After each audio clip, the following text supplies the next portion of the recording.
শ্রী শ্রী গৌর গোবিন্দ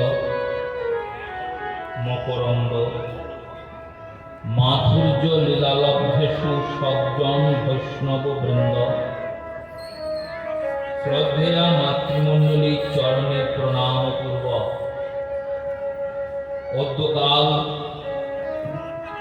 শুভ মকর সংক্রান্তি উপলক্ষে এই গঙ্গার তীরে সুরধনির তটে পতিত পাবনী মা গঙ্গার বক্ষে অবগাহন স্নান করার উপলক্ষে যে মিলন মেলার আয়োজন করা হয়েছে তাতে আমাদের হরিকথা বলার জন্য আহ্বান জানানো হয়েছে। সেই কৃষ্ণ কথা হরিকথা ভাগবতীয় কথার শুভ সূচনা করছে। অদ্যকাল বিষয় শ্রীমদ্ ভাগবতের শ্রী সুখদেব গোস্বামীপাদ নবম স্কন্ধে 31 অধ্যায়ে শ্রী রামচন্দ্রের রামায়ণের বর্ণনা করছেন। যদিও কথার আসর ভাগবতেরই, ভাগবত শব্দের অর্থ শ্রী শ্রী চৈতন্য চরিতামৃতে কৃষ্ণদাস কবিরাজ গোস্বামীপাদ বললেন, এক ভাগবত হয় শাস্ত্র, আর ভাগবত ভক্তি রসপাত্র। দুই ভাই দুই ভাগবত, জীবের ঘন অন্ধকার, নিস্তারে উদ্ধারে হেন দুই অবতার। এই ভাগবত দুটি, বললেন দুটি কি করে?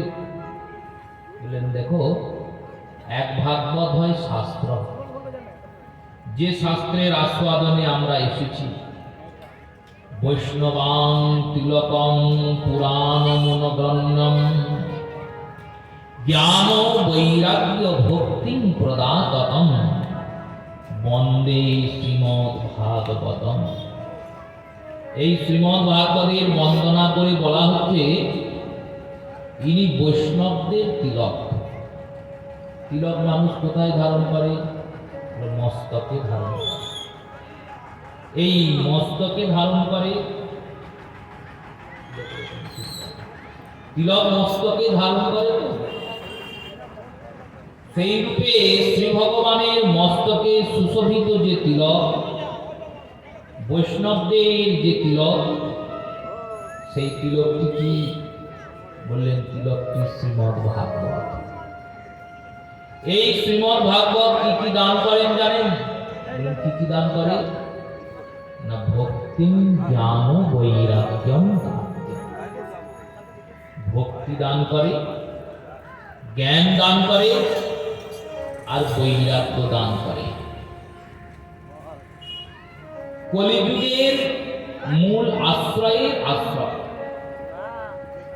এই কৃষ্ণ কথা শ্রবণ, হরিনাম কীর্তন শ্রবণ। আমরা যে আসি হরিনাম শুনতে, এই আয়োজন করা হয় হরিনাম শ্রবণের, কৃষ্ণ কথা শ্রবণের। এই শ্রবণ করতে আসার উদ্দেশ্য কি? শুনে আমরা পাবো কি? দেখুন, এই শুনে কি পাবো সেটি জানানোর জন্যই ভাগবতের আগমন। ব্রহ্মশাপগ্রস্ত হয়েছেন মহারাজ পরীক্ষিত। শমিক নামক ঋষির আশ্রমে মহারাজ পরীক্ষিত গিয়েছেন। কে এই মহারাজ পরীক্ষিত? বললেন অর্জুনের পৌত্র, অর্জুনের নাতি। আজকে একটা বিশেষ দিন, মকরের সংক্রমণ তিথি। কি বিশেষ দিন? এই আজকের দিন আমাদের দক্ষিণায়ন কালের সমাপন তিথি। দক্ষিণায়ন শেষ হলো এই আজকে সূর্যাস্তের পর উত্তরায়ণ কাল শুরু হয়। এই সংক্রমণ তিথিটির অতি বিশেষতা, উত্তরায়ণের সংক্রমণ আর দক্ষিণায়নের সংক্রমণ। তদমধ্যে এই মকর সংক্রান্তির বিশেষতা কেন? বললেন, আমরা যেমন সকালে উঠি, উঠেই দরজা খুলে কি করি? দরজায় জল দিই, জলদান করি দরজায়। মায়েরা সব জল দেয়। কেন দেয়? শ্রী মাহাত্ম্যে করি আমরা সবই। কিছু ভুল করি, কিছু ঠিক করি, যেটাই করি জানি না, না জেনেই করি। ঠিক হলে তো অসুবিধা হয় না, অপরাধও লাগে না, পুণ্যেই হয়। কিন্তু ভুল হলে কি হয়? ভুল হলে পাপের বৃদ্ধি হয়। যেমন বিদ্যালয়ে পড়তে গেলে ছাত্ররা ভুল করলে কি হবে, পরীক্ষার খাতায় ভুল করলে নম্বর কাটবে। আর ভুলের পর ভুল করতে করতে সব ভুল লিখে এলো, গোটা খাতাতেই সে ভুল লিখছে। যে ভুল লিখছে সে তো আর ভাবছে না আমি ভুল করছি। গণিতের পরীক্ষা দিতে গেছে কেউ, অঙ্ক পরীক্ষা, এবার অঙ্ক কষছে, ভুল উত্তর বেরোচ্ছে, সে তো আর বুঝতে পারছে না আমি ভুল উত্তর দান করছি। পরীক্ষার সময় শেষ, খাতা জমা দিয়ে বাড়ি এসে যখন মেলাবে তখন আর উত্তর মিলছে না, সব ভুল হয়েছে। আর কিছু করার আছে? আর কিছু করার নাই। এবার ওই ভুল অঙ্কের খাতাতে ভুল নম্বরই আসবে, ফেলই করবে, পাস তো আর করবে না। সেই রূপে এই জীবন লিপির পাতায় পাতায় যতই করো হিসাব নিকাশ, এই জীবনটাও একটা পরীক্ষার খাতার মতো। পরীক্ষার খাতায় যেমন ঠিক অঙ্ক করলে পাস করবে, আর ভুল অঙ্ক কষলে তোমার ভুল হবে, তেমনি জীবন খাতাতে যদি ভুল অঙ্ক কষো তাহলে তার শাস্তিও তোমায় পেতে হবে। বলবে এ জন্মে তো কোনো ভুল অঙ্ক কষি নাই, আগের জন্মে কষেছ, তার আগের জন্মে কষেছ। আর এই শাস্তি পেলে দুঃখ পাওয়ার কিছু নাই। দুঃখ হয় যদিও, যে ফেল করবে সে কি আনন্দ পাবে? সে দুঃখই পাবে, কিন্তু দুঃখ করো না। কেন? আবার চেষ্টা করো, আবার আগামী বছরে পাস করার চেষ্টা করো। সেই রকম জীবনের দুঃখ পাচ্ছ তো, দুঃখ পেয়ে দুঃখ হবে, কিন্তু দুঃখ হলেও চিন্তা করো আমার কর্মের ফল ছিল, সেই কর্মফল নাশ হয়ে যায়। যত নাশ হয়ে যায় ততই ভালো, কারণ এই কর্ম বন্ধনের কারণ হয়। কর্ম ধীরে ধীরে বন্ধনের দিকে নিয়ে যায় দিকে। এই সকালে উঠে আমরা জল দিই দরজায়, কেন দিই? বললো মা লক্ষ্মী বলেছেন। শ্রী সূক্ত বলে একটি শাস্ত্র আছে, যেখানে স্বয়ং মা লক্ষ্মী বলেছেন আমাকে যে গৃহস্থরা ঘরে পেতে চায় তারা কি কিভাবে পাবে, তার মধ্যে এটি একটি বিধি। প্রাতঃকালে উঠে ঘরের দরজায় জল দেবে। কেন জল দেবে? বললো দেখো, দিনের বেলাতে যেমন সাধু সন্ত বৈষ্ণব বিপ্র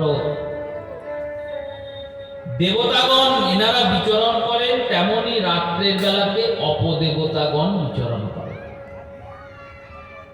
দরজায় রাত্রে তুমি দরজা লাগিয়ে বন্ধ করে শুয়ে পড়েছ, সেই দরজায় এসে কোনো অপদেবতা বসে আছেন, তুমি দরজাটা খুলে জল দিলে কি হবে? বলো তিনি চলে যাবেন।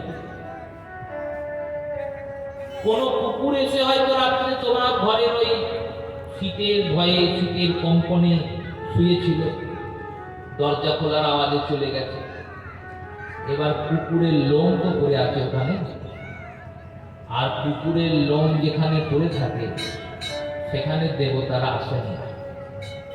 জল দিলে কি হবে? বললো কুকুরের লোমটা চলে যাবে। যদিও যারা কুকুর পোষেন কথাটা হয়তো তাদের ভালো লাগবে না, কিন্তু শাস্ত্র নিরপেক্ষ কথা বলে, ভালো লাগলেও ভালো, না লাগলেও ভালো। স্মান বরাহশ্চ ইয়ো পালতি গৃহম। বললেন স্বান, বরাহ, ছাগ, এই তিনটে পশু। স্বান মানে কুকুর, বরাহ মানে শুয়োর, আর ছাগ মানে, বললো ছাগ মানে ছাগল। এই তিনটে পশুকে যে ঘরের ভেতরে রাখবে, পশু ক্ষতি নাই, ঘরের বাইরে রাখতে হবে। আর এখন তো বিছানায় মালিক থাকে না, কুকুর থাকে, মালিক মাটিতে শোয়। মালিক পাতাতে খায়, কুকুর থালাতে খায়। এখন তো এই অবস্থা হয়ে গেছে। ঠাকুর সেবা আমরা করি না করি, পিতা মাতার সেবা করি না করি, গুরু সেবা তো অনেক দূরের কথা। আমরা তো ভাবি দুটো টাকা দিয়ে দিলাম মানেই গুরু সেবা হয়ে গেল। আবার ও বেটা তো এসেইছে টাকা নেওয়ার জন্য আর চাল কলা নেওয়ার জন্য। এই গুরু, বৈষ্ণব, ব্রাহ্মণ, সাধু সেবা, ভগবত সেবা, পিতা মাতার সেবা, এইগুলো আমরা করি না করি, সেবা কিন্তু আমরা সবাই করার জন্য আগ্রহী। একটা ট্যাটাস হয়ে গেছে কুকুর পোষা। সমাজের কি পরিণতি দেখুন। যেগুলো ভদ্রাসন ভদ্র বিষয় সেগুলিতে আমরা কুণ্ঠিত হয়ে যাই, যেগুলো অভদ্র বিষয় সেগুলিতে আমরা সবার আগে গিয়ে দাঁড়িয়ে যাই। আজ থেকে 10 বছর আগে যদি কেউ মদ খেয়ে আসতো বাড়িতে, তাহলে তার বাবা মা লজ্জিত হতো, লজ্জা পেত, তাড়াতাড়ি ছেলেকে ঘরে ঢুকিয়ে নিত, যে কেউ যেন জানতে না পারে আমার ছেলে মদ খেয়ে এসছে। আর আজ এখন ঘটনা কি বললো, যদি কেউ মদ খেয়ে আসে পরের দিন তার বাবা মা পাড়া প্রতিবেশীকে বলে, জানো কালকে রাতে আমার ছেলে মদ খেয়ে এসছে। কত বড় কাজ করে এসছে, রাত জয় করে এসছে, রাজ্য জয় করে এসছে, বিরাট ব্যাপার, মদ খেয়ে এসছে। এই তো আমাদের সমাজের দশা। যেগুলো অভদ্র আসন, যেগুলো ভদ্রশীলতা নয়, সেই ভদ্র আচরণ করতে আমরা কুণ্ঠিত। যদি কাউকে বলো গঙ্গা স্নানে যাবে, রাজি হবে না। যদি কাউকে বলো গোবিন্দ দর্শনে যাবে, রাজি হবে না। এই তো মেটিরিতে আমরা এসেছি। এই গ্রাম তো আজকের নয়, বহুদিনের গ্রাম, আর কংস শিল্পের জন্য বিখ্যাত গ্রাম। পশ্চিমবঙ্গ কেন, ভারতবর্ষে কাঁসা সাপ্লাই হয়েছে এই মেটিরি থেকে এক সময়। গোটা ভারতে যখন কাঁসার বাসন ব্যবহার ছিল, তখন অধিকতর বাসন কোসন এখান থেকে খাগড়া থেকে যেত, সেসব তো উঠে গেছে। মেটিরিতে তবুও এই শিল্পটা এখনো বেঁচে আছে। কংস শিল্পের গ্রাম, পিতল কাঁসার গ্রাম, গ্রামের আরাধ্য দেব শ্রীরাম সীতারাম। এই গোটা গ্রামের যত লোক আছে বলুন তো, কজনা প্রতিদিন সীতারামের দর্শনে যান? যদি জিজ্ঞাসা করা হয় যে দর্শন করতে যান না কেন, আরে দিনে না পারুন সপ্তাহে একদিন যান, সপ্তাহে না পারুন একটা মাসে একটা দিনে যান। সীতারামের পাশে যাদের বাড়ি তাদেরকে গিয়ে জিজ্ঞাসা করুন, সবাই যান আপনারা দর্শন করতে? কেউ কেউ বলবে সময় হয় না, আর কেউ কেউ বলবে আমি করি তো দর্শন। কখন করেন? ওই যখন সাইকেল নিয়ে মন্দিরের পাশ দিয়ে যায়, তখন একবার প্রণাম করে নি, মাথাটা ঠেকিয়ে নি, হয়ে যায়। সীতারাম তিনি বসে আছেন ভক্তদের দর্শন দেবেন বলে। আর আমরা ভাবি আমরা দর্শন করলাম, বিরাট সৌভাগ্য হলো, রাম সীতা তোমাকে দেখলাম। তুমি দেখলেও তার কিছু যায় আসে না, তুমি না গেলেও তার কিছু যায় আসে না। তুমি যদি গিয়ে তাকে দর্শন করো, প্রণাম করো, তোমার লাভ হবে, তার কোনো লাভ নাই। এতে আমরা কুণ্ঠিত। কিন্তু যখন এই লোকগুলোই বাইরে যাবে, এই লোকগুলোই বাইরে ঘুরতে যাবে, ওই তারাপীঠ যাবে, তারা মায়ের দর্শনের জন্য কত লালায়িত। এই লোকগুলো এই অযোধ্যায় রাম মন্দির হচ্ছে, খুব ধুমধাম চলছে, হওয়া দরকারও ছিল। অযোধ্যাতে যখন রামলালা তাঁবুতে ছিলেন, তখন এই শরীরটার দুবার গিয়ে দর্শন করার সুযোগ হয়েছে। দুবার রামলালাকে দেখে এসেছিলাম। আর আমার সঙ্গে আরো একজন ছিলেন, তারাও বলেছিলেন, আর আমিও বলেছিলাম যে যেদিন তুমি মন্দিরে উঠবে আবার গিয়ে তোমায় দেখবে। এই তাঁবুতে থাকার তোমার জায়গা নয়। এই তাঁবুতে তুমি থাকবে কেন? তুমি জগতের মালিক, কেন তাঁবুতে থাকবে? আমরা সুন্দর ঘরে থাকবো আর তুমি তাঁবুতে বসে থাকবে? যা প্রভু সকালে কথা শুনেছেন, পরিস্থিতি সেরকম তৈরি হয়েছে। আগামী 22শে জানুয়ারি রামলালা মন্দিরে প্রবেশ করবে। মিথিলা থেকে, এই বিহারের মিথিলা শুধু নয়, জনকপুর মিথিলা, জনকপুর মিথিলা নেপালে। এখন নেপাল থেকে 250 থেকে 300 জন ভক্ত পায়ে হেঁটে অযোধ্যা পৌঁছিয়েছেন, মাথাতে করে রামের জন্য উপহার নিয়ে। কেন পৌঁছিয়েছেন? বললেন মিথিলা তো রামচন্দ্রের শ্বশুর বাড়ি, এবার আমাদের মেয়ে সীতা তিনি নতুন ঘরে প্রবেশ করবেন, তাই ঘরে যখন ঢোকে বাড়ির মেয়েরা, তখন পিতৃলয় থেকে কিছু দেওয়া দরকার। জনক যা পাঠিয়েছিলেন সব তো শেষ হয়ে গেছে, তাই আমরা নতুন করে আবার পাঠাচ্ছি। থরে থরে জিনিস সাজানো হচ্ছে। এখন তো মোবাইলের যুগ, সবাই দেখে নেবেন, এগুলো একটাও মিথ্যা বলছি না, সব যেগুলো খবরে দেখাচ্ছে দেখছি সেই। ওই রাম মন্দিরে এই মাটিয়ারির যারা দর্শন করেন না রাম সীতাকে, তারাই গিয়ে দেখবেন কত বড় ভক্ত হয়ে যাবে। আহা, রাম দেখলাম। তোমার ঘরেই তো রাম আছে, তুমি রাম সীতাকে দেখো। প্রভু এখানে এসে বসেছেন কেন? বললো আমরা কাটোয়া ধামে থাকি তো, আমাদের গৌরের ধাম। দেখুন, গৌর আছে, রাধাকান্ত আছেন, রাধা মাধব আছেন। আমরা গৌরকে পাই, কৃষ্ণকে পাই, রামকেও পাই, না পাওয়া নয় কাটোয়াবাসীরা। সরভুজ গৌরাঙ্গের মধ্যে রাম আছে, তিনজনই এক তত্ত্বের মধ্যে বিদ্যমান। ওই উপরের হাত দুটো রাম, মধ্যের হাত দুটো কৃষ্ণ, নিচের হাত দুটো গৌর, তিনজনকেই এক অবতারে। তো এখানে আমরা মহাপ্রভুকে পাচ্ছি, রাধাকান্তকে পাচ্ছি, আর এখানে অযোধ্যাতে রামকে পাচ্ছি। এই সীতারাম হচ্ছে মেচুরির সর্বপ্রাচীন মন্দির, মূল মন্দির। এরপর আরো মন্দির হয়েছে, ভবিষ্যতে আরো হবে। এই ধর্মের যুগ আমাদের। এই কলিযুগে জীব ধর্ম করতে চায় না, ধর্ম করে না, যদিও বা করে জেনে করে না। ফল কি হয়? অপরাধ হয়। জেনে যদি না করে কি হবে? অপরাধ হবে। অজ্ঞানী ব্যক্তি যদি কর্ম করে অপরাধ হবে। তবু এখানে মহৎ উদ্যোগ নিয়ে এত সুন্দর গঙ্গা স্নানের ব্যবস্থা করা হয়েছে। শ্রীমদ ভাগবতের অবতরণ এই কারণেই হচ্ছে, শ্রী সুখদেব গোস্বামী পাদের পূর্ব লীলাতে বর্ণনা করছেন ব্যাসদেব। পরীক্ষিত রাজন তিনি মৃগয়ায় গিয়েছেন, শিকার করতে গিয়েছেন, গলা শুকিয়ে গেছে। তিনি গিয়েছেন আশ্রমে, শ্রমিকের আশ্রমে। শ্রমিক ঋষিকে গিয়ে বলেছেন, হে ঋষিবর, আমায় জলদান করুন, জলদান করুন। ঋষি জল দেয়নি, কারণ ঋষি ধ্যানস্থ ছিলেন। ঋষির কোনো অপরাধ নেই, তিনি তো গৌর গোবিন্দের সেই লীলা স্মরণ করছেন। তিনি বাহ্য জগতের কোনো কথাই শুনতে পাচ্ছেন না। এ আবার হয় নাকি? বলল হয় গো। আমরা যখন সুষুপ্তি অবস্থায় একবারে গাঢ় নিদ্রায় থাকি, তখন কি আমরা কারোর কথা শুনতে পাই? পাই না তো। ধ্যান মানে এই সুষুপ্তি অবস্থার স্থায়ীকরণ। ধ্যান মানে এই রকম গাঢ় নিদ্রার মতো তুমি স্থায়ী হয়ে গেছো, চিত্তটা পরমাত্মাতে স্থির হয়ে গেছে। শ্রমিক ঋষি জলদান করেননি। রাজার ক্রোধ হয়েছে, রাজা একটা মরা সাপ তুলে ঋষির গলায় জড়িয়ে দিয়ে চলে এসেছে। ঋষিপুত্র শৃঙ্গী ছিলেন, তিনি শুনেছেন পিতার এই রকম অপমান।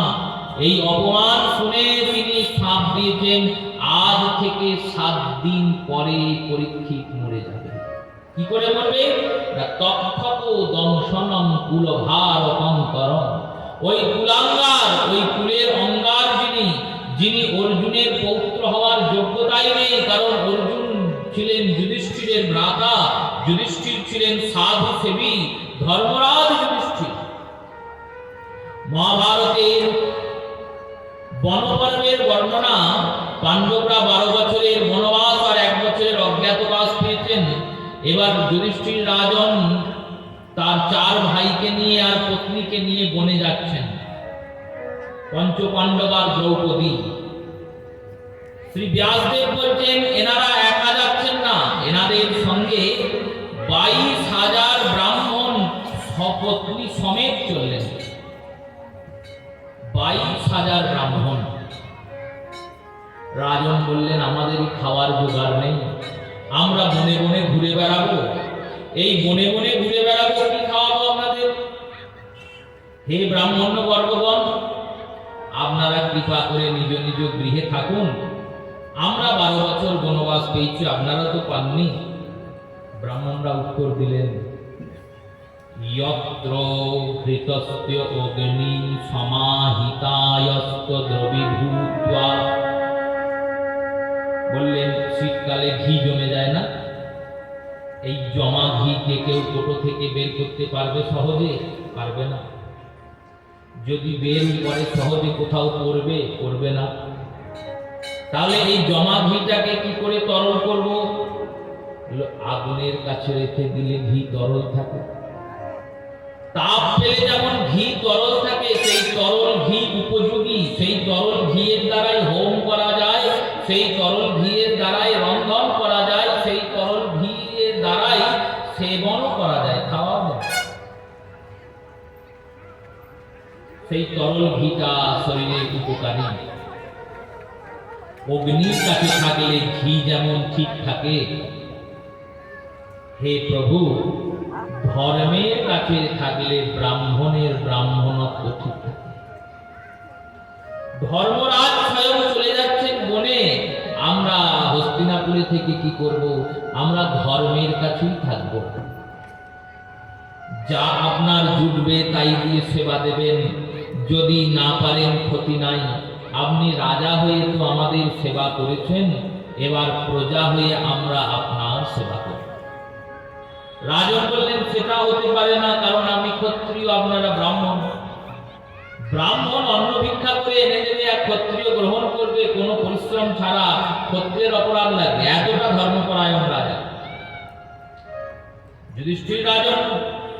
তিনি কাউকে মারধর করছেন না, প্রহার করছেন না, কোনো রাজ্য জয় করেন না, পাশা খেলায় সব হেরে গেছেন। তবুও ব্যাসদেব মহাভারতে এই রাজনকেই কিন্তু নায়ক করেছেন। মহাভারতের মূল নায়ক হলেন ধর্মরাজ যুধিষ্ঠির। মহাভারত গ্রন্থ কেন? ধর্ম রক্ষিত ধর্মম, ধর্মকে যিনি রক্ষা করেন ধর্ম তাকে রক্ষা করে। ধর্মের এতটা অবদান, ধর্ম একটা রক্ষা কবচ। তুমি যদি ধর্মকে রক্ষা করো, ধর্ম তোমাকে রক্ষা করবে। বিশ্বাস যদি না হয়, সামান্য দৃষ্টান্ত দিয়ে বুঝুন। এই এত শীত, তো এখানে কথার বেড বুকিং হয়েছে 1 মাস আগে। এবার সেই সময় তো বলে দিয়েছি, সে সময় অতটা শীতও ছিল না। কালকে যা শীত করেছিল, চিন্তা করছিলাম কি করে আসবো, কি করে পাঠ হবে, স্টেজ ফেজ যা করেছে, গঙ্গার হাওয়া খেতে হরিকথা বলতে। দেখুন নিতাই চাঁদের করুণা দেখুন, সকাল থেকে কালকের তুলনায় আজকে শীতটাও কমিয়ে দিয়েছে, কুয়াশাও নেই, নির্বিঘ্নে আমরা চলে এসেছি, হরিকথা শুনছি, করছি। আবার এই যারা একটু সাহসী, আমি তো সাহস কম, আমরা ভীতু মানুষ, যারা একটু সাহস করে আজকে এই পূর্ণ স্নান তিথিতে গিয়ে মা গঙ্গায় একবার ডুব দিতে পারবেন, তার সারাদিন আর শীত লাগবে না। বাড়ির গিজারের জলে চান করলেও কিন্তু শীত লাগবে, কিন্তু গঙ্গায় গিয়ে ডুব দিলে আর শীত লাগবে না। কি করে হয় এটা? এইটাই ধর্ম। তুমি ধর্মের যাজনা করলে ধর্ম তোমাকে শক্তি দান করে, রক্ষা কবচের মতো ধর্ম তোমাকে রক্ষা করে। যুধিষ্ঠির রাজন ধর্মকে ছাড়েন না। দ্রৌপদী যাচ্ছেন, সবাই যাচ্ছেন, ভাবছেন এই ব্রাহ্মণদের আমি সেবা কি করে করবো? একটার জায়গায় 2টো লোক যদি বেশি আসে, গৃহস্থের বাড়িতে গৃহস্থ চিন্তা করে কি করে সেবা দেব, রান্না বান্না হয়ে গেছে, বাজার হাট নেই, কি করবো, কি করবো। আর রাজন চললেন বনে, বনবাসে থাকবেন 6 জন মিলে। আর এই বনবাসের সঙ্গে যাচ্ছেন কারা? বললো 22,000 ব্রাহ্মণ সঙ্গে যাচ্ছে। সপত্নী মানে প্রত্যেক জনাকে 2 জন করে ধরতে হবে, মানে 44,000 লোক সঙ্গে যাচ্ছে। এই এত বড় একটা সেনার মতো, একটা দলের মতো চলল। এনারা 12 বছর যে যে বনে থাকবেন, এনারাও থাকবেন। ভগবান শ্রীকৃষ্ণ ভক্তের ভগবান, তিনি চিন্তন করলেন আমার ভক্ত কষ্ট পাবে। দ্রৌপদীকে গিয়ে একটি পাত্র দিলেন, পাত্রটির নাম অক্ষয় পাত্র। পাত্রটি দিয়ে বললেন, সূর্যদেব এই পাত্রটি দ্বারকা নগরী যখন নির্মাণ হয় তখন দিয়ে পাঠিয়েছিলেন উপহার। যেমন রামলালা এখন মন্দিরে যাবে বলে উপহার হচ্ছে না, তেমনি ভগবান যখন দ্বারকা শহর নির্মাণ করেছিলেন তখন প্রত্যেক দেবতারা উপহার দিয়েছিলেন কৃষ্ণ। সূর্যদেব এই অক্ষয় পাত্রটি দিয়েছিলেন। হে দ্রৌপদী, তুমি এই পাত্রে যাই রান্না করবে সেই রান্না কোনোদিন কমবে না। যতক্ষণ না তুমি খাদ্য গ্রহণ করবে ততক্ষণ এই পাত্রে রান্না করবে না। চিন্তা করো না, 22,000 কেন, যদি তার 10 গুণ লোক আসে তবুও তোমরা ব্রাহ্মণ সেবা করতে পারবে, সাধু সেবা করতে পারবে। এইভাবে 12 বছর বনবাস পাঠিয়েছেন রাজন যুধিষ্ঠির। সেই যুধিষ্ঠিরের পৌত্র তুমি পরীক্ষিত, অর্জুনের পুত্র অভিমন্যু, অভিমন্যুর পুত্র পরীক্ষিত। আর তুমি কিনা সাধুদের উপর অত্যাচার করছো। অভিশাপ দিলাম, তোমার 7 দিনের মধ্যে মৃত্যু হবে। শ্রমিক ঋষি শুনলেন, শুনে ভাবলেন রাজা তো ইচ্ছা করে করেনি, রাজার মতিকে কলি ভ্রষ্ট করেছিল, অবদতাই করেছে। প্রকৃত বৈষ্ণব, প্রকৃত ঋষি, প্রকৃত সাধু, প্রকৃত গুরু তো তিনি আগে বিচার করে তারপর দণ্ড নির্ধারণ করবেন। দণ্ড দেবেন কিন্তু বিচার করে দণ্ড। ইনি চিন্তা করলেন রাজার তো কোনো দোষ নাই, রাজার মাথাটাকে তো কলি খেয়ে দিয়েছে, কলি মাথায় ভর করেছে। খবর পাঠালেন, হে রাজন, আপনার হাতে আর বেশি দিন সময় নেই, 7 দিন সময়। 7 দিনের পরেই আপনাকে মরতে হবে, কারণ ব্রহ্ম সাপ আপনাকে তাড়া করছে। 7 দিন পর তক্ষক আপনাকে দংশন করবে, সাপ আপনাকে দংশন করবে, আর সর্পের দংশনে আপনার মৃত্যু অনিবার্য। চিন্তা করলেন, এইবার এখানে যারা বসে আছেন কথা শুনছেন, তারা বলুন তো, যদি আপনাকে ডাক্তারবাবু এসে বলে আর 7 দিন আপনি বাঁচবেন, কি করবেন আপনারা? তাহলে প্রথমেই তো ওখানেই শুনেই হাত ফেলতে হবে, ভয়ে হাত ফেল হবে। ভাববো 7 দিন আর বাঁচবো, হায় হায় আর কি করা যাবে। যত ছেলে মেয়ে আত্মীয় স্বজন আছে সবাইকে ডেকে পাঠাবো, ওরে আমি আর বেশি দিন বাঁচবো না, একবার করে মুখটা দেখিয়ে যা। সবাই আসবে, সবারই মুখ দেখবো, চিন্তা করবো যত খাবার আছে 7 দিনের মধ্যে খেয়ে শেষ করতে হবে, না হলে তো 7 দিন পর মরে যাবো, আর খেতে পাবো না। যত ভোগ আছে সব ভোগ করে শেষ করতে হবে, 7 দিন পর আর ভোগ হবে না। কেন? আমরা ওতে আসক্ত, আমাদের মনটা ওখানে আছে। আর রাজার মনটা বললো, রাজার মনটা কেমন জানেন? রাজা শুনলেন, শুনে নাচতে লাগলেন। 7 দিন পর মরবেন, নাচতে লাগলেন। যিনি বলতে গিয়েছেন গৌরমুখ শিষ্য, তিনি বলছেন, হে রাজন, আপনি নাচছেন কেন? এত দুঃখের কথা, 7টা দিন আর সময়, 7 দিন পর মরে যাবেন। রাজা বলছে, আমার কি একার 7 দিন সময়? সবারই তো 7 দিনই সময়, মরতে তো সবাইকে 7 দিনই হবে। হয় রবিবারে মরবে, নয় সোম, নয় মঙ্গল, নয় বুধ, নয় বৃহস্পতি, নয় শুক্র, নয় শনি। 7 বই 8টা দিনে কেউ মরতে পারবে? 8টা দিন তো ভগবানই তৈরি করেনি। মরতে সবাইকে এই 7টা বারের মধ্যে হবে। কেউ জানেন, আমি জানি, আমি জানি যে সারা জীবন আমি কিছু করলাম না। 7টা দিন ভগবান আমাকে সময় দিয়েছে, এই 7টা দিনে আমাকে ভগবানকে পেতেই হবে। শোনা মাত্র সবকিছু ছেড়ে দিলেন, পুত্র জন্মেজয়কে রাজা করলেন, আর রাজা করে রাজন গেলেন হরিদ্বারের ব্রহ্মকুণ্ডের তীরে। হরিদ্বারের ব্রহ্মকুণ্ডের তীরে গিয়ে বসলেন। ঋষিরা সবাই এলেন রাজাকে দেখতে। সেই আশ্রমে, সেই ঋষিদের মধ্যে শ্রী সুখদেব গোস্বামী পাদ উপস্থিত হলেন। বলিয়ে সুখদেব ভগবান কি জয়। সুখদেব গোস্বামী পাদ এলেন। সুখদেব গোস্বামী পাদ এসে দাঁড়ালেন। যখন সুখদেব গোস্বামী পাদ এসে দাঁড়ালেন, তখন রাজন তাঁর চরণে প্রণাম করলেন, বললেন, প্রভু, আমার হাতে 7 দিন সময় আছে, আমি কি করব যে 7 দিন পরে যেন আমি মরার পর কৃষ্ণকে পাই। জীবন্ত অবস্থায় তো আর পাবো না, মরার পরে যেন গোবিন্দ পাই। মরার পরে সঙ্গে কেউ যাবে কি চিন্তা করেছেন? কেউ যাবে না। যে দেহটাকে এত ভালোবাসছি, এত সাজাচ্ছি, এত দামি দামি জামা পরাচ্ছি, এত সুন্দর খাবার খাওয়াচ্ছি, সেই দেহটাও কিন্তু যাবে না। সেই দেহটা চিতা অবধি যাবে, চিতার পর দেহটাও যাবে না, ওই তারপরে তুমিই যাবে। গুরুদেব বললেন, না না, আরেকজন যাবে গো। বলল, কে যাবে?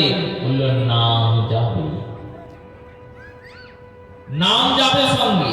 নাম যাবে মানে বলল, যতদিন তুমি নাম করলে, যতদিন তুমি নাম শুনলে, এই নাম শ্রবণ, নাম গ্রহণের যে পুণ্য ফল, এই পুণ্য ফলটা যাবে।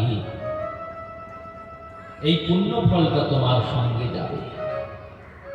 তাই যেটা সঙ্গে যাবে তাকে ধরাই তো ভালো, যে সঙ্গে যাবে না তাকে কেন ধরে বসে আছো? এই পুত্র পরিজন আত্মীয় স্বজন কেউ সঙ্গে যাবে না, ধরে বসে আছো ক্ষতি নাই, কিন্তু নামকে তো ধরনি, তাহলে নামকে ধরো, নামকে ধরো, এই নাম করা শুরু করো। পরীক্ষিত বললেন, কি করলে ভগবানকে পাবো 7 দিনে? কোন কোন ঋষি বললেন, নাম করো তাহলে পাবে। 7 দিন পর যার মৃত্যু সে কি করে নাম করবে? সে তো নাম করবে আর ভাববে একদিন শেষ হয়ে গেল, একদিন শেষ হয়ে গেল, তাহলে আবার কালকে কি হবে, কালকে কি হবে, এই ভয়ে ভয়ে নাম করবে। এ নামে তো কৃষ্ণ আসবেন না, পাপস্খলন হবে। নাম 2টি ফল দান করে, একটি পাপ থেকে মুক্তি দেয়, একটি কৃষ্ণের প্রাপ্তি দেয়। কৃষ্ণ নাম করলে কি হয়? বলল পাপ থেকে মুক্তি হয়। আর কৃষ্ণ নাম করলে কি হয়? কৃষ্ণ নাম করলে পাপ থেকে মুক্তি হয় আর কৃষ্ণের প্রাপ্তি হয়, কৃষ্ণকে পাওয়া যায়। ভয়ে নাম করলে কৃষ্ণকে পাবে? ভয়ে নাম করলে কৃষ্ণকে পাবে না। যদি নির্ভয়ে কৃষ্ণকে ভালোবেসে কৃষ্ণের নাম করতে পারো, তখন কৃষ্ণকে পাবে। তাই 7 দিনে নামের দ্বারা পাওয়া যাবে না, যজ্ঞ করলে পাওয়া যাবে। 7 দিনে যজ্ঞ করলে যে পাওয়াই যাবে এমন কি নিশ্চয়ই করে বলতে পারবেন? বললো না, তাও পারবো না। ধ্যানের দ্বারা পাওয়া যাবে, বললো কোটি বছর ধ্যান করছে লোকেরা, তারা পাচ্ছে না, 7 দিনে ধ্যান করে পাবে? বললো ধ্যানের দ্বারাও পাওয়া যাবে না। উপায় কি? শুনতে বললেন, চিন্তা করছো কেন?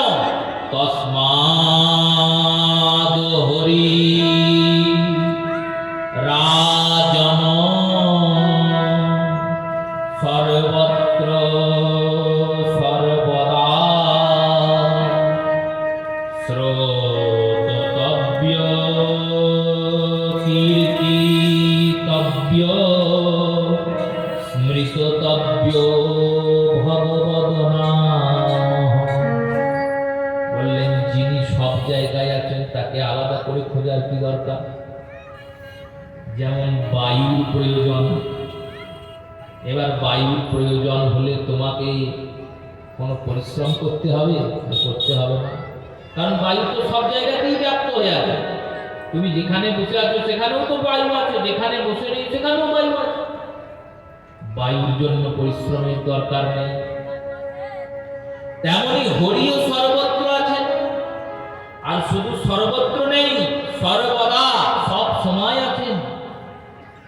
বায়ু যদি সব জায়গায় থাকে, যারা নাস্তিক, এই নাস্তিক লোকেদের নিয়ে খুব মুশকিল। এনারা জ্ঞান অর্জন করেন কিন্তু প্রজ্ঞাবান নয়, জ্ঞানের পরিপূর্ণতা নাই। এই নাস্তিক লোকেরা তর্ক দিচ্ছেন, বায়ু যদি সব জায়গায় থাকে, হরিও যদি সব জায়গায় থাকে, তাহলে আলাদা করে মন্দির করার কি দরকার? মন্দিরে গিয়ে গোবিন্দ ভজার কি দরকার? এ বিষয়ে একজন মহাজন বললেন, হাওয়াটা সব জায়গায় আছে? বলে আছে। তুমি যে গাড়ি চড়ে ঘুরে বেড়াচ্ছ, গাড়ির চাকার ভিতরেও হাওয়া আছে? বলে হ্যাঁ আছে। এবার তোমার গাড়ির চাকাটা লিক হয়ে গেছে, হাওয়াটা বেরিয়ে গেছে। তো এইবার হাওয়াটা যখন বেরিয়ে গেছে, তখন ওই চাকাটাকে হাওয়ায় ধরে বলো, হে হাওয়া তুমি এর ভেতর ঢোকো। ঢুকবে? ঢুকবে না। ওই চাকাতে যে হাওয়া ভরতে পারে সেই জায়গায়, সেই দোকানে যেতে হবে। বললো সেই রূপে গোবিন্দ সব জায়গায় আছেন, সর্বত্র আছেন, কিন্তু ওই রকম দৃষ্টি আমাদের তৈরি হয়নি। তাই দৃষ্টি তৈরি হয়নি বলে আচার্যগণ আমাদের শ্রী বিগ্রহ রূপ ধারণ করিয়ে সামনে রেখে দিয়েছেন। ওই বিগ্রহকে দেখতে দেখতে তার মধ্যে তুমি গোবিন্দ দর্শন পাবে, তার মধ্যে তুমি পাবে। তখন তোমার মনটা তৈরি হয়ে যাবে, যাহা যাহা নেত্র করে তাহা তাহা কৃষ্ণ স্ফুরে। ওই প্রহ্লাদের মতো তখন তুমি সব জায়গায় দেখতে পাবে। মনটা তৈরি হয়নি, তাই পাচ্ছ না। তাই মন্দিরে যাওয়া দরকার, বিধি ও অনুযায়ী পূজা করা দরকার। রাজনকে বললেন, সুখদেব গোস্বামী কিচ্ছু করতে হবে না, 7 দিন চুপ করে বসে থাকে। বসলাম, আর কি হবে? আমি 7 দিন হরিকথা বলবো, তুমি 7 দিন হরিকথা শোনো। কৃষ্ণ কথা বলবো, তুমি মন দিয়ে কৃষ্ণ কথা শোনো। কৃষ্ণ নামও করতে হবে না। আরে নাম করতে গেলে তো জীবটাকে নড়াতে হবে, পরিশ্রম। তীর্থে যেতে গেলে হেঁটে চলে অনেক দূর যেতে হবে, পরিশ্রম। যাগযজ্ঞ করতে গেলে ওখানে শরীরের বল খরচা হবে, অর্থ বল খরচা হবে। পূজা করতে গেলে স্নান করতে হবে, বিধি আচারের সূচি হয়ে শুদ্ধ হয়ে পূজা করতে হবে। যেটাই করো সেটাতে অল্প বিস্তর পরিশ্রম আছে। এই কৃষ্ণ কথা শ্রবণে বেশি পরিশ্রম নেই, শুধু এসে চুপচাপ বসলেই হবে। যতক্ষণ কথা চলবে জানবে ততক্ষণ গোবিন্দ তোমার হৃদয়ে বসে আছে। এটা আমার বাক্য নয়, স্বয়ং ভগবানের বাক্য। ভগবান ভাগবতের মাহাত্ম্যে পদ্মপুরাণে বলছেন, যস্যাম্ব কৃষ্ণ কথায় শ্রুতম তস্য আসনম মম ভক্ত হৃদয়স্য অধিষ্ঠানম সর্বত্রা। বললেন, শোনো, যেখানে কৃষ্ণ কথা হয় সেখানে যারা কথা শোনে তাদের হৃদয়ে ভক্তির আসনে আমি বসে থাকি। কতক্ষণ বসে থাকি? যতক্ষণ কৃষ্ণ কথা চলে ততক্ষণ বসে থাকি। সেই কৃষ্ণ কথার সুবর্ণ সুযোগ, সেই ভাগবত কথা সুখদেব গোস্বামী পাদ ভাগবতের বর্ণনা শুরু করলেন। বর্ণনা করতে করতে 18,000 শ্লোক সমন্বিত শ্রীমদ্ ভাগবত। একটা দুটো তো শ্লোক নয়, 18,000 শ্লোক। আর এই সম্পূর্ণ ভাগবত শ্রবণ করতে গেলে অন্তত পক্ষে 7 দিন চাই, তার আগে ভাগবত শ্রবণ হয় না। একটি শ্লোকের ব্যাখ্যা হয়তো করা যায়, কিন্তু সম্পূর্ণ ভাগবতের শ্লোকের বর্ণনা, উপাখ্যানের বর্ণনা একদিনে 2-4 ঘন্টায় কি বর্ণনা। সেই শ্রীমদ্ ভাগবতের সূচনা করলেন শ্রী সুখদেব। প্রথম স্কন্ধ, দ্বিতীয় স্কন্ধ, তৃতীয় স্কন্ধ, চতুর্থ, পঞ্চম, ষষ্ঠ, সপ্তম, অষ্টম, নবম স্কন্ধের বর্ণনা শুরু করলেন। আর নবম স্কন্ধে গিয়ে ভগবানের ত্রেতার অবতার শ্রীরামচন্দ্রের কথা বলতে শুরু করলেন। এই নবম স্কন্ধের 2টি অধ্যায়ে তিনি রামায়ণ করেছেন। কারণ সময় কম তো সুখদেবের হাতে, একবারে বাঁধা সময়, 7 দিনের মধ্যে ওনাকে কথা বিশ্রাম দিতে হবে। কারণ যিনি শ্রোতা তার হাতে 8 দিন সময় নাই, 7 দিন পর তিনি দেহ রাখবেন। এই নবম স্কন্ধের 2টি অধ্যায়ে রামায়ণের বর্ণনা শুরু করেছেন। কি বর্ণনা দিচ্ছেন সুখদেব গোস্বামী পাদ? বললেন, ত্রেতা যুগে পুরাকালে ভারতবর্ষে 7টি নগরের নির্মাণ হয়েছে। 7টি নগর। এই 7টি নগর হচ্ছে সর্বপ্রাচীন নগর। এই 7টি নগর কে প্রতিষ্ঠা করেছেন? মনু মহারাজ প্রতিষ্ঠা করেছেন। এই মনু মহারাজের প্রতিষ্ঠিত নগর, এই মনু মহারাজের প্রতিষ্ঠিত নগরটি কি? বলেন, কাশী, কাঞ্চি, মথুরা, অযোধ্যায়ং তথা। কাশীমণি, কাঞ্চিপুরী, মথুরাপুরী, উজ্জয়নপুরী, অবন্তিপুরী, এই রূপে অযোধ্যাপুরী, জগন্নাথপুরী, এই 7টি নগর। দ্বারকাপুরী, এর মধ্যে এই অযোধ্যাপুরী। অযোধ্যা নাম কেন? বললেন, নযোধ্যাং জিতয়তে শত্রুম অতঃ অযোধ্যাম উচ্যতে। প্রথম শ্লোকের রচনা হচ্ছে জগতে, প্রথম কবির উদ্ভাবন হচ্ছে, কবি কবিত্বের উদ্ভাবন করছেন। এই প্রথম কবির নাম কি? বললেন, প্রথম কবির নাম বাল্মীকি। ইনি আদি কবি। এনার আগে কবি শক্তি ছিল না, কবিতা ছিল না। বেদের সার তত্ত্বকে জানানোর জন্য গ্রন্থের রচনা হলো। গ্রন্থের নাম রামায়ণ। এই গ্রন্থে বাল্মীকি অযোধ্যা নগরীর বর্ণনা দিলেন। বললেন, এই অযোধ্যা নগরী, অযোধ্যা শব্দের অর্থ কি? না যুদ্ধে যাকে জয় করা যায় না। অযোধ্যা নগরীতে কেউ কোনোদিন কোন শত্রু যুদ্ধে জয় করতে পারেনি। এই কারণে এই নগরীর নাম অযোধ্যা। মানধাতা থেকে এই নগরীর সূচনা। মনু মহারাজ এই নগরীকে প্রতিষ্ঠা করেছেন। তার পুত্রের নাম ইক্ষ্বাকু, তদপুত্রের নাম মানধাতা, তার পুত্রের নাম মুচুকুন্দ। এই বংশে সগর নামক এক রাজা হয়েছেন, যার 2 জন পত্নী। একজন পত্নীর দ্বারা 60,000 হাজার পুত্র হয়েছে, আর একজন পত্নীর দ্বারা অংশুমান নামক এক সন্তান হয়েছে। এই 7,000 পুত্র যে স্থানটিকে খনন করেছেন, সেই স্থানেই পরে বারিবিন্দু একত্রিত হয়ে সাগর উৎপন্ন হয়েছে। এই সাগরের নাম অনুযায়ী সাগর হয়েছে। অশ্বমেধ যজ্ঞ করেছেন রাজা সাগর, সেই যজ্ঞের ঘোড়া চুরি করে নিয়ে চলে গেছে। যে গঙ্গা সুরধনীর কূলে আমরা বসে আছি, এই গঙ্গাকে এনারাই এনেছেন। এই রঘুবংশই গঙ্গাকে জগতে আনয়ন করেছেন। সাগর রাজার 7,000 পুত্র খুঁজতে বেরিয়েছেন। কে নিয়ে গেল ঘোড়া, কে নিয়ে গেল?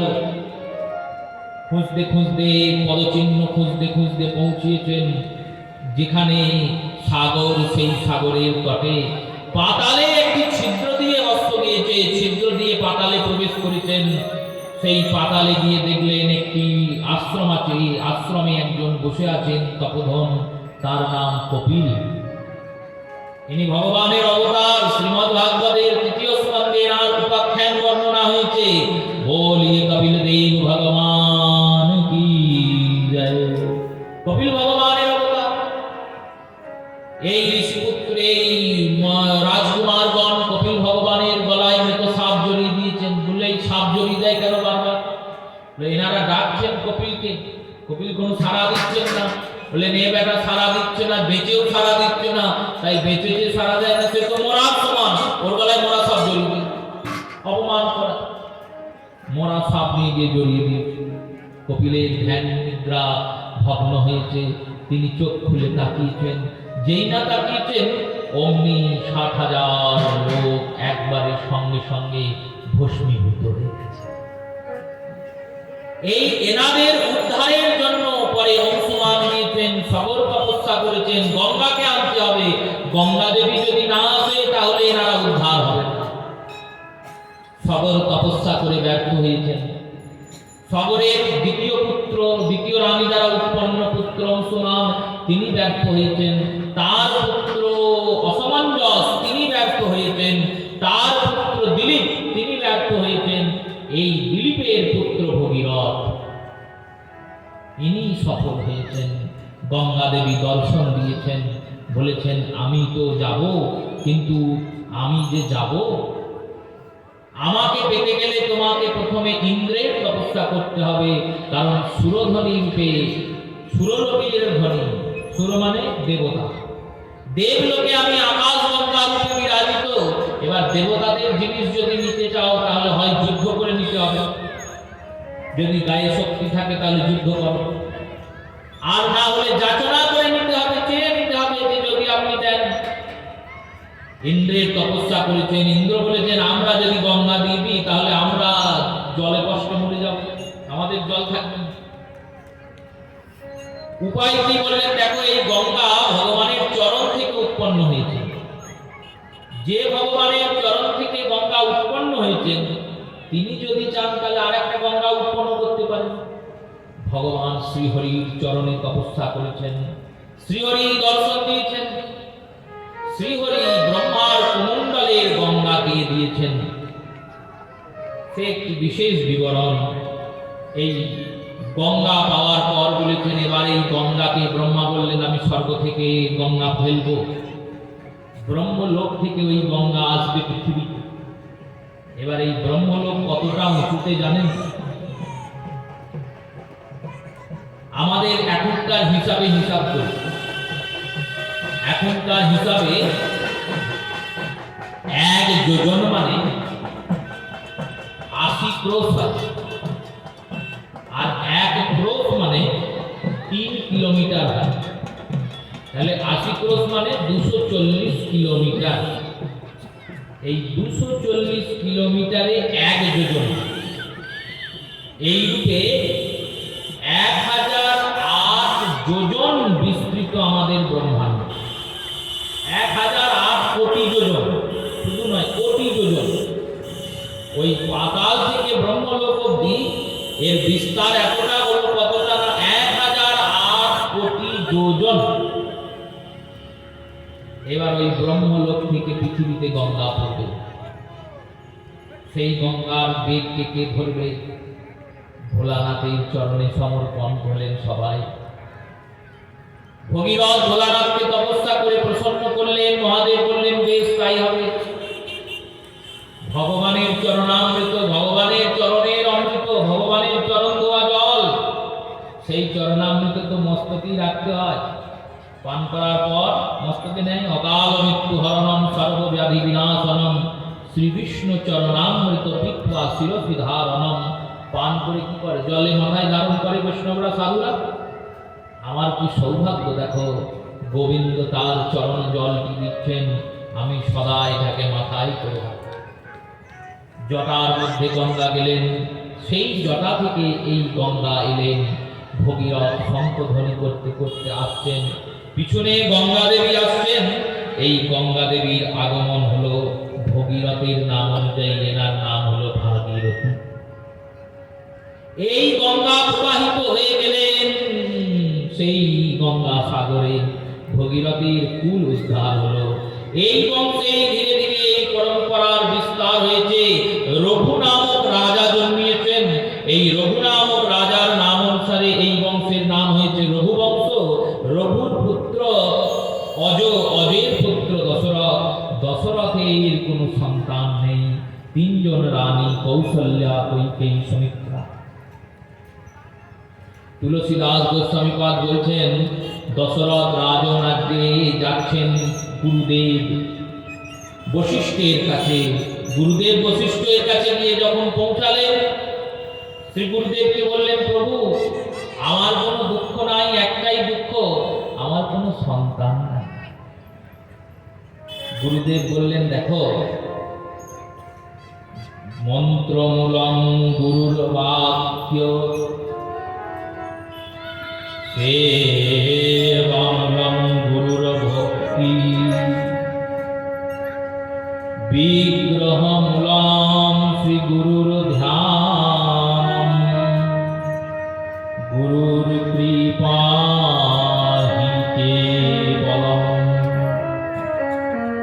বললেন, জগতে যত মন্ত্র আছে সব মন্ত্র একদিকে, আর গুরুর বাক্য একদিকে। গুরুর বাক্যকে যদি আমরা গ্রহণ করে সেই অনুযায়ী চলতে পারি, তাহলে আর মন্ত্রতন্ত্র লাগে না, প্রয়োজন হয়। গুরুদেবকে যদি ইষ্ট জ্ঞানে ভজনা করতে পারি, তাহলে ইষ্ট ভজনার অপরাধও প্রয়োজন হয় না, অপরাধেও খণ্ডন মণ্ডন হয়ে যায়। আর ভক্তি কি বললেন? গুরুর সেবাটাই ভক্তি। কেন না গুরু কৃপা হি কেবলম। এই গুরুদেবের কৃপাতেই আমরা গোবিন্দকে পাব। তুমি পুত্র চাইছো দশরথ, তুমি পুত্র এতদিন চেয়েছো, কিন্তু আমার কাছে তো চাওনি, গুরুর কাছে চাওনি। গুরুর কাছে যদি তুমি আসতে, তোমাকে আমি পুত্র দিতাম না। বললেন, পুত্র দিতেন না, তাহলে চাইলাম যে, বললো পুত্র তো সবাই পায়, সে পুত্র আমি দেব না। তাহলে কি দেবে? বললেন, স্বয়ং ভগবানকেই পুত্র করে এনে দেব। ভগবানকে তুমি পুত্র রূপে পাবে, বলে নিয়ে বসে থাকবে, তাকে আদর করবে, আপ্যায়ন করবে, চুম্বন করবে, খাওয়াবে, পড়াবে। এর থেকে সুখ আর কিছুতে আছে? পুত্রের যে লোভ, তোমার পুত্র পালনের, পুত্রের উৎপাদনের যে লোভ, সে লোভ পূর্তি হবে। আর কৃষ্ণকে পুত্র রূপে পেয়ে, হরিকে পুত্র রূপে পেয়ে কৃষ্ণ সেবা, হরি সেবাও হয়ে যায়। কিন্তু এই পুত্র পাওয়ার জন্য একটি যজ্ঞ করতে হবে। যজ্ঞের নাম কি? বললেন পুত্র কামেষ্টি যজ্ঞ। সেই পুত্র কামেষ্টি যজ্ঞ করার জন্য ঋষিশৃঙ্গ নামক এক মুনিকে দশরথ রাজন আহ্বান করলেন। এই সমগ্র ব্রহ্মাণ্ডে 1000টি রামায়ণ আছে, 10,000টি রামায়ণ আছে। 10,000 ব্রহ্মং বিদ্যিতং রামায়ণম ইতি। 10,000 রামায়ণ ব্রহ্মা রচনা করেছিলেন। 10,000 রামায়ণে শ্রীরামচন্দ্রের পৃথক পৃথক চরিত্রের বর্ণনা। তার মধ্যে শ্রেষ্ঠ রামায়ণ হলো বাল্মীকি রামায়ণ। কেন? বললেন, বাল্মীকি শ্রীরামচন্দ্রকে দর্শন করেছেন। এনারই আশ্রমে লবার কুশ জন্মিয়েছে, সীতা দেবীকে ইনি পালন করেছেন। তাই সর্বপ্রামাণ্য রামায়ণ এটি। আর এই বাল্মীকি রামায়ণের পরেই বাল্মীকি কলিযুগে তুলসীদাস গোস্বামী রূপে প্রকট হয়েছেন। একবারে সহজ হিন্দি ভাষায় রামায়ণ লিখেছেন, যে রামায়ণের নাম রামচরিত মানস। এই রামচরিত মানস হচ্ছে বাল্মীকি রামায়ণের পরের শ্রেষ্ঠ গ্রন্থ। এই দুই গ্রন্থ, সেই শ্রী রামায়ণে বাল্মীকি বলছেন ঋষি সিংহকে দশরথ রাজন আহ্বান করলেন। सिंह ऋषि तब आय बुलाई, पुत्र कामेष्ठी यज्ञ कराय। पुत्र कामेष्ठी যজ্ঞ করালে সিংহ ঋষির যজ্ঞের প্রতাপে, মন্ত্র উচ্চারণের পরম প্রতাপে যজ্ঞ থেকে যজ্ঞ ভগবান যজ্ঞ নারায়ণ উৎপন্ন হলেন। बोलिए जग नारायण भगवान की जय। আর অগ্নিদেব যজ্ঞ নারায়ণ রূপে উৎপন্ন হয়ে চরু দান করলেন, পরমান্নের প্রসাদ দিলেন, বললেন এই পরমান্ন প্রসাদ যে গ্রহণ করবে তার পুত্র হবে। রাজন এই প্রসাদটাকে দুভাগ করে বড় রানী কৌশল্যা আর মধ্যম রানী সুমিত্রাকে দিলেন। দুই রানী প্রসাদের অর্ধেক অংশ নিয়ে দেখছেন কৌশল্যা আর কৈকেয়ী দুজন তো পেয়েছে প্রসাদ, বড় আর মেজ। ছোট রানীর নাম সুমিত্রা, এই ছোট রানী ইনি প্রসাদ পাননি। টিকাকারগণ রামায়ণের টিকা করছেন, বলছেন দেখো রাম কার পুত্র? দশরথের পুত্র। আর রাম কাকে বধ করেছে? দশাননকে বধ করেছে। এদিকেও দশরথ, ওদিকে দশানন। দশরথ পুত্র রাজা রাম, দশানন নিধন সীতারাম। দশগ্রীব নিধন সীতারাম। দশানন, দশটি আনন্দযুক্ত দশাননকে, রাবণকে বধ করেছেন ভগবান রাম। আর দশরথের পুত্র রাম। দশরথ হলে তোমার পুত্র রাম হবে, আর তুমি যদি দশানন হও তাহলে তোমাকে ভগবান বধ করবেন। দশরথকে আর দশাননই বা কে? আমাদের শরীরে 10টা ইন্দ্রিয় আছে, চক্ষু, কর্ণ, নাসিকা, জিহ্বা, ত্বক, পাক, পানি, বায়ু, পদ, উপস্থ। 5টা জ্ঞানেন্দ্রিয়। বিজ্ঞানের ভাষায় সবাই পড়িয়েছি আমরা, শব্দ, রূপ, রস, স্পর্শ, গন্ধের আহ্বানকারী জ্ঞানটি অর্জন করি আমরা জ্ঞানেন্দ্রিয়। চোখ দ্বারা রূপের দর্শন হয়, কান দ্বারা কথা শ্রবণ হয়, জিহ্বা দ্বারা স্বাদ গ্রহণ হয়, নাসিকা দ্বারা গন্ধের প্রাপ্তি হয়, আর ত্বকের দ্বারা স্পর্শ প্রাপ্তি হয়। চক্ষু, কর্ণ, নাসিকা, জিহ্বা, ত্বক জ্ঞান অর্জনকারী ইন্দ্রিয়, জ্ঞানেন্দ্রিয়। আর এই জ্ঞান অর্জন করে সেই অনুযায়ী কর্ম করে 5টি ইন্দ্রিয়। পাক, পাক শব্দের অর্থ মুখমণ্ডল। এই দন্ত, এই স্বর, এই কথা যে বলছি এটিকেই পাক বলা। এরপর দ্বিতীয় ইন্দ্রিয়ের নাম কি বললেন? পানি। পানি মানে হাত, হাতের দ্বারা কাজ হবে। তৃতীয় ইন্দ্রিয়ের নাম বললেন পদ, পদ মানে পা। আর চতুর্থ কর্মেন্দ্রিয়ের নাম বায়ু, বায়ু দ্বারা মল ত্যাগ হয়। আর পঞ্চম কর্মেন্দ্রিয়ের নাম উপস্থ, উপস্থের দ্বারা জীবের বংশের বৃদ্ধি। এই 10টি জ্ঞানেন্দ্রিয়, কর্মেন্দ্রিয় মিলিত শরীর। এই 10টি ইন্দ্রিয়কে যদি তুমি ভোগে লাগাও, ভোগ করো এই 10 ইন্দ্রিয় দ্বারা, তাহলে তুমি দশানন, রাম তোমায় বধ করবে। আর এই 10টি ইন্দ্রিয় যদি তুমি গুরু সেবায় দাও, সাধু গুরু বৈষ্ণবের সেবায় দাও, ধর্মে নিযুক্ত করো, তাহলে তুমি দশরথ। দশরথের কজন পত্নী? 3 জন পত্নী। 3 জন পত্নী কেন? 4 জন নয় কেন? 2 জন নয় কেন? না, 3 জনই পত্নী। এই 3 জন পত্নী থেকে শত, রজ আর তম, এই 3 গুণই 3 পত্নী স্বরূপ।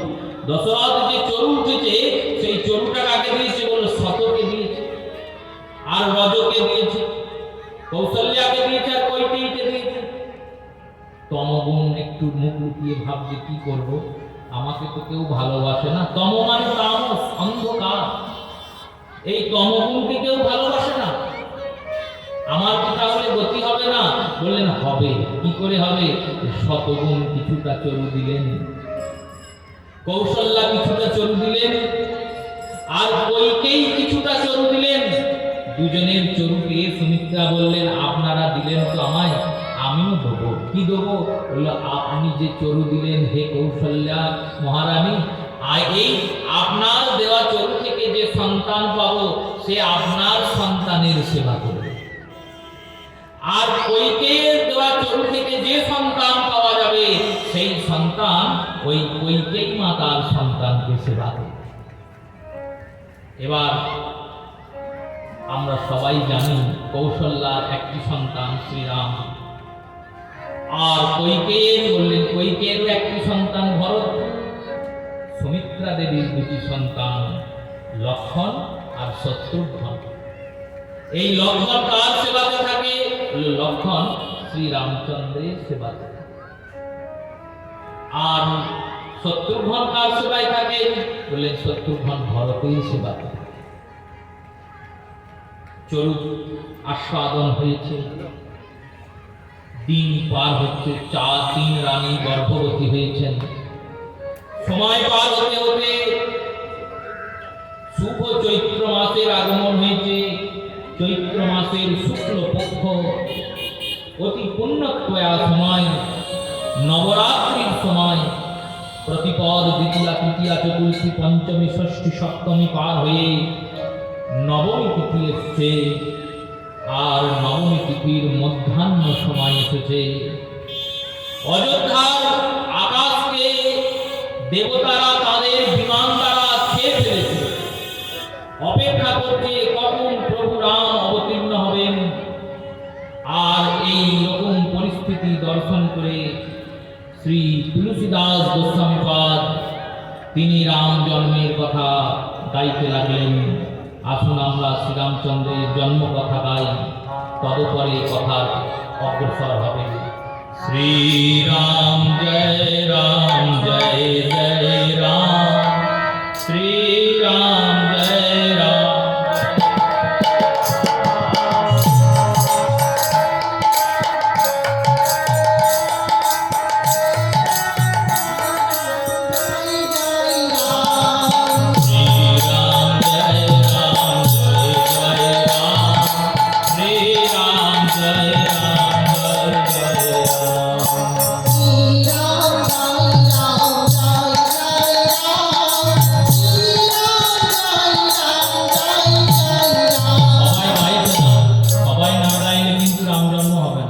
রামচন্দ্র তো শুধু অযোধ্যায় জন্ম হবে না, আমাদের হৃদয় অযোধ্যাতেও জন্ম হবে। সবাই গান শ্রীরাম জয় রাম, জয় জয় রাম, শ্রীরাম জয় রাম, জয় জয়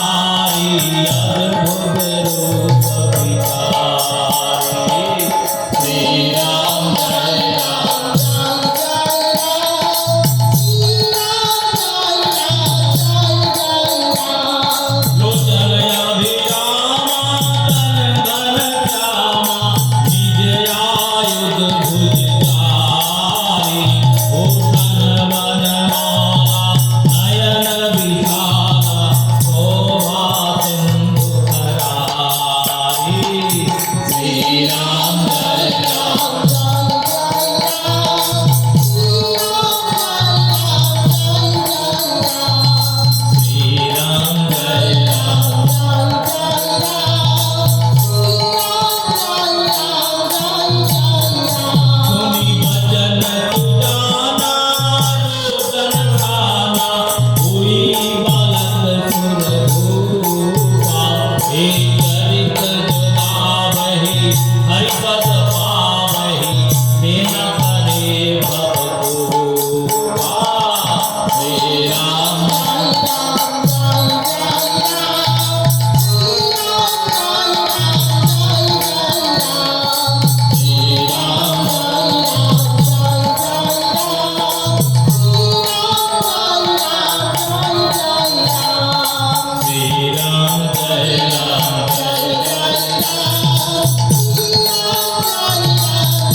तुलसीदास गोस्वामी बोललेन भय प्रकट कृपाला दीन दयाला कौसल्या हितकारी। भय प्रकट कृपाला प्रकट হয়েছেন কে? বলল কৃপা সিন্ধু প্রকট হয়েছেন। কেমন? বললেন দীন দয়ালা, দীনবন্ধু, দিনের যিনি দয়াল। কৌশল্যা হিতকারী, কৌশল্যার যিনি হিত করবেন। হরষিত মহাতারী, সমস্ত তারা নক্ষত্র আনন্দে আনন্দিত। কেন? বলল ভগবান প্রকট হয়েছেন। মুনিমনহারী, মুনিজনদের মনোরঞ্জনকারী প্রকট হয়েছেন। আর অদ্ভুত রূপ বিচারী, অদ্ভুত রূপে প্রকট হয়েছেন। অদ্ভুত রূপে প্রকট হয়েছেন কেন? বললেন ভগবান প্রকট হয়েছেন। তো ভগবান তো আর জন্ম নেন না, আমরা ভাবি জন্ম নেন, আমরা যেমন জন্মেছি। বললেন না, এইভাবে জন্ম হয় না ভগবান। ভগবান প্রকট হন। কেমন করে প্রকট হয়েছেন? বললেন চার হাত নিয়ে প্রকট হয়েছেন। বর্ণনা দিচ্ছেন তুলসীদাস, লোচনয় অভিরামা তন ধন সামা নিজ আয়ুধ ভুজ চারি ভূষণ বনমালা নয়ন বিশালা শোভা সিন্ধু ধরারি। শ্রী রাম জয় রাম জয় জয় রাম, শ্রী রাম श्री राम जय राम।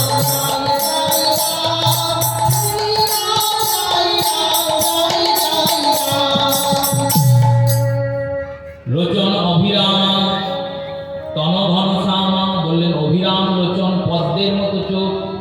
আর রংটা কেমন? বললেন তন ঘন শ্যামা, ঘন শ্যাম, শ্যাম বর্ণাকৃতি। নিজ আয়ুধ ভুজচারী, আয়ুধ মানে অস্ত্র। বললেন নিজের অস্ত্র শস্ত্র নিয়ে জন্মিয়েছেন। ভুজচারী, ভুজ মানে হাত, চার হাত নিয়ে শঙ্খ চক্র গদা পদ্ম নিয়ে ভগবান নারায়ণ এসেছেন।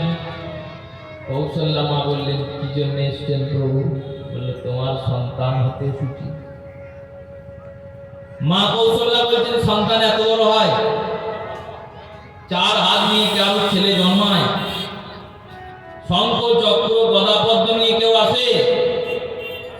শ্রীহরি বলছেন আমি তো সন্তান হইনি কোনোদিন, কি করতে হবে বলো, আমি তাই তাই করি।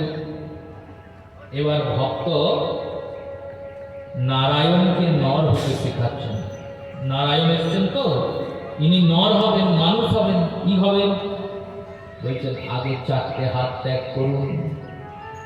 চারটে হাতের মধ্যে দুটো হাত ত্যাগ করে দুটো হাত হন। চারটে অস্ত্র ত্যাগ করুন। ভগবান চার অস্ত্র ত্যাগ করলেন, শঙ্খ চক্র গদা পদ্ম ছেড়ে দিলেন। এবার চতুর্ভুজ থেকে দ্বিভুজ হন, কারণ আমরা সবাই দ্বিভুজ। ভগবান দুটো হাতকে ত্যাগ করে দ্বিভুজ হলেন। এবার কি করব? নয়ন অভিরামা ভূষণ বনমালা নয়ন বিশালা শোভা সিন্ধু ধরারি। ওই খরসাগর সিন্ধু যেমন রং, ভগবান গোবিন্দের, ভগবান শ্রীরামের, শ্রীকৃষ্ণের, এনাদেরও এক রং, নীল রং। বললেন গলার বনমালা ছেড়ে দিন। গলার বনমালা খুললেন, অলঙ্কারগুলো খুলে ফেলুন। অলঙ্কার সব খুলে ফেললেন। এবার ছোট হয়ে যান। কত ছোট হব? একবারে শিশুর মতো হয়ে যান। শ্রী হরিনারায়ণ তিনি শিশু হয়ে গেলেন। এবার ধুতিটাও খুলে ফেলুন। ধুতিও খুলে ফেলবো? বলে হ্যাঁ, ধুতি পরে কেউ জন্মায়? আপনি এসেছেন সেজে বুঝে এখন। ভগবান ধুতিও খুললেন।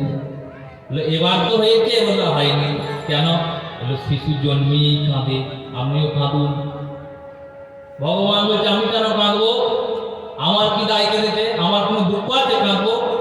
তোমার দুঃখ নাই প্রভু, জগতের দুঃখ দূর করাতে তুমি এসছো। তোমার ভক্তরা খুব দুঃখ পাচ্ছে, রাবণ খুব কষ্ট দিচ্ছে, তাই ভক্তের দুঃখে তুমি কাঁদো। ভগবান কাঁদতে শুরু করলেন। শুনি বচন সুজানা রোদন ঠানা हुई बात सुन ए चरित जोगा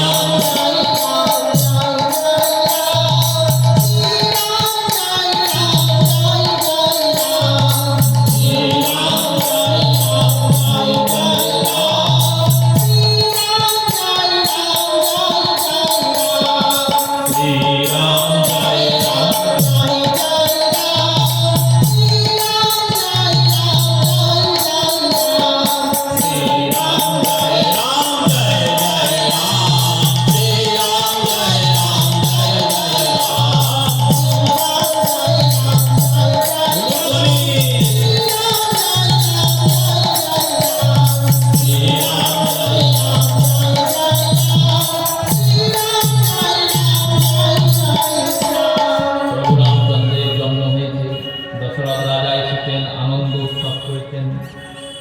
শশীকলা যেমন বৃদ্ধি হয়, চন্দ্র যেমন দিন দিন শুক্লপক্ষে বাড়ে, তেমনই শ্রীরামচন্দ্র বৃদ্ধি হয়েছে। নামকরণ সংস্কার হয়েছে, যজ্ঞোপবীত সংস্কার হয়েছে। গুরুবর বশিষ্ঠের সঙ্গে শ্রীরামচন্দ্র দিয়েছেন গুরুকুল। সমস্ত শাস্ত্র শিক্ষা চার ভাই রাম, লক্ষ্মণ, ভরত, শত্রুঘ্ন একসঙ্গে অধ্যয়ন করেছেন। সুখদ সময় যাচ্ছে দশরথের রাজ্যে। শ্রীরামচন্দ্রের 15 বছর বয়স। বাল্মীকি রামায়ণে বাল্মীকি বলছেন, আর এই 15 বছর বয়সে এক ঋষি দশরথের চরণে এসে দাঁড়িয়েছেন। দশরথের দ্বারে এসে দাঁড়িয়ে বলছেন, শোনো রাজা, রঘুকুল রীতি সদা চলিয়াই, প্রাণ যায় পর বচন না যাই। বললেন রঘুকুলে একটা নিয়ম আছে। কি নিয়ম? এই বংশে কথার এত দাম যে প্রাণ ত্যাগ করা যায়, কিন্তু কথা যা দেওয়া হবে সেটাকে ত্যাগ করা যাবে না। প্রাণ যায় পর বচন না যায়। হে রাজন, আপনি বচন দান করুন। কি বচন? আপনার 2 পুত্রকে আমাকে দিতে হবে। 2 পুত্রকে কেন দেবো? বলেন, আমার আশ্রমে আমি যজ্ঞ করি, সেই যজ্ঞে 3 জন রাক্ষস, একজন রাক্ষসী আর 2 জন রাক্ষস আছেন। রাক্ষসীর নাম তারকা, আর 2 জন তার সন্তান, একজনের নাম মারিচ আর একজনের নাম সুবাহু। এই 3 জন মিলে আমাকে খুব উৎপীড়ন করে, দান করুন। দশরথ ভাবছে, আমার 2 নয়নের তারা রাম আর লক্ষ্মণ, এদের যদি নিয়ে চলে যায় তাহলে আমি কি করে বাঁচব? এমনিতেই আমি শাপগ্রস্ত যে পুত্র বিয়োগে আমার মৃত্যু হবে। যার কাছ থেকে পুত্র পেলাম তাকে গিয়ে জিজ্ঞাসা করি। গুরুদেব বশিষ্ঠকে গিয়ে বলছেন, হে গুরুবর, ঋষি বিশ্বামিত্র এসেছেন। এই বিশ্বামিত্র রাম আর লক্ষ্মণের যাজনা করছেন, চাইছেন, কি করব? বশিষ্ঠ বললেন, দিয়ে দাও। দিয়ে দেবো কেন? কে এসেছে ঘরে শুনেছো তো? কে? বিশ্বামিত্র। এই বিশ্বামিত্র শব্দের অর্থ কি? বলল, গোটা বিশ্ব যার কাছে মিত্র, যিনি গোটা বিশ্বের মিত্র তিনি বিশ্বামিত্র। আবার গোটা বিশ্ব যার কাছে মিত্র স্বরূপ তিনিও বিশ্বামিত্র। তুমি 2 জনকে দাও, আমি গ্যারান্টি দিচ্ছি 4 জন ফেরত আসবে। 4 জন ফেরত আসবে মানে? বলে 2 জনকে দিয়েই দাও না। যাবে তো রাম আর লক্ষ্মণ, কিন্তু ফেরত রাম লক্ষ্মণ আসবে না, সঙ্গে 2 জন বউ নিয়ে আসবে। যাও, দিয়ে দাও। বশিষ্ঠের কথা শুনে শ্রী দশরথ রাজন রাম আর লক্ষ্মণকে বিশ্বামিত্রকে দিলেন। রাম আর লক্ষ্মণকে নিয়ে গুরুদেব গেলেন। তারকার বধ হয়েছে, মারিচ আর সুবাহুর উপর শ্রীরামচন্দ্র কৃপা করেছেন। সুবাহুকে রামচন্দ্র বধ করেছেন, আর মারিচকে 100 যোজন দূরে মরিচিক নামক দ্বীপে মারিচকে ফেলেছেন। এই মরিচিক দ্বীপ কোনটা জানেন? জানেন? জানেন না। মালয়েশিয়া বলে একটি দেশ আছে, এই দেশটি হলো মরিচিক দ্বীপ। এখনো ওই দেশে, ও তো আর আমাদের মতো বাঙালি নয়, ভারতীয় নয়, ওই দেশে রামায়ণ গান হয়। এখনো ওই দেশে এখনো শ্রীরামচন্দ্রকে ভগবান রূপে পূজা করা হয়। তারা কিন্তু হিন্দু নয়, কিন্তু মানে কেন? ওই মারিচের দ্বীপ। মরিচিকে, ওই মারিচকে ফেলেছেন দূরে। কেন? বললো, ইনি পরে আমার কাজে দেবেন, লীলাতে সহায়তা করবেন। ইনি না থাকলে রাবণ বধ হবে না। তাই মারিচ চলে গেছে। মারিচ ভগবানের প্রহার খেয়ে, দণ্ড খেয়ে সাধু হয়ে গেছে, ওখানে রাম নাম করে বসে বসে। বিশ্বামিত্রের যজ্ঞ পূর্তি করিয়েছেন রাম আর লক্ষ্মণ। সংবাদ এসেছে, জনকের রাজ্যে মিথিলায় ধনুক যজ্ঞ আছে। এই ধনুক যজ্ঞে সীতা দেবীর স্বয়ংবর হবে।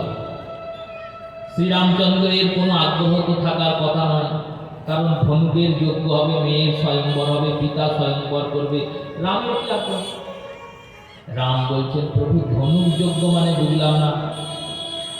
বিশ্বামিত্র বললেন, শোনো, যখন ভগবান মহাদেব ত্রিপুরাসুরকে বধ করেছিলেন, তখন পিনাক নামক ধনুকে বাণ যোজন করে ত্রিপুরাসুরকে দহন করেছিলেন। ত্রিপুরাসুর মানে তিনটে অসুর, এক একটি পুরের অধিপতি। তারকাসুরের এরা তিনজন পুত্র। এই তিনজন পুত্র তিনটে নগরী নির্মাণ করেছিলেন, স্বর্ণ নগরী, রজত নগরী, তাম্র নগরী। এই তিন নগরীতে তিনজনে বাস করতেন। বর পেয়েছিলেন মহাদেবের কাছে, যদি কোনো যোদ্ধা এক সঙ্গে এক বাণে তিন নগরীকে ধ্বংস করতে পারে তবেই আমাদের মৃত্যু হবে, তাছাড়া হবে না। তখন সর্বদেবময় রথে পশুপতি ভগবান মহাদেব তিনি এই গোটা জগতের সমস্ত জীবের অন্তঃকরণ শক্তিকে একাত্রিত করে পশুপত নামক অস্ত্র দ্বারা এই ত্রিপুরাসুরকে বধ করেছিলেন। বলিয়ে শঙ্কর ভগবান কি জয়। ত্রিপুরারি হয়েছিলেন মহাদেব। এই মহাদেবের পিনাকি ওই ধনুকটি, সেটিকে মহাদেব পরশুরামকে দিয়েছিলেন। পরশুরাম সেই ধনুক জনককে দান করেন আর বলেন, দেখো জনক, যার হৃদয়ে কোনো অহংকার নাই, কাম নাই, ক্রোধ নাই, মোহ নাই, লোভ নাই, মাৎসর্য নাই, যিনি স্বয়ং ভগবান তুল্য, তিনি এই ধনুককে তুলতে পারবেন, তাছাড়া আর কেউ তুলতে পারবেন। কিন্তু আশ্চর্যের বিষয় কি জানো? রাম বললেন, কি বিষয়? না, জনকের যে জ্যেষ্ঠ কন্যা, যিনি ভূমি সুতা, মাটি থেকে যার জন্ম, সেই সীতা দেবী, ওই 6 বছরের কন্যা। সীতা দেবীর বয়স 6 বছর তখন। এই 6 বছরের কন্যা ওই ধনুকটিকে বাঁ হাতে তোলেন আর তুলে ধনুকের জায়গাটা পরিষ্কার করে আবার ধনুকটা রেখে দেন। সীতা দেবীর মধ্যে এত ক্ষমতা।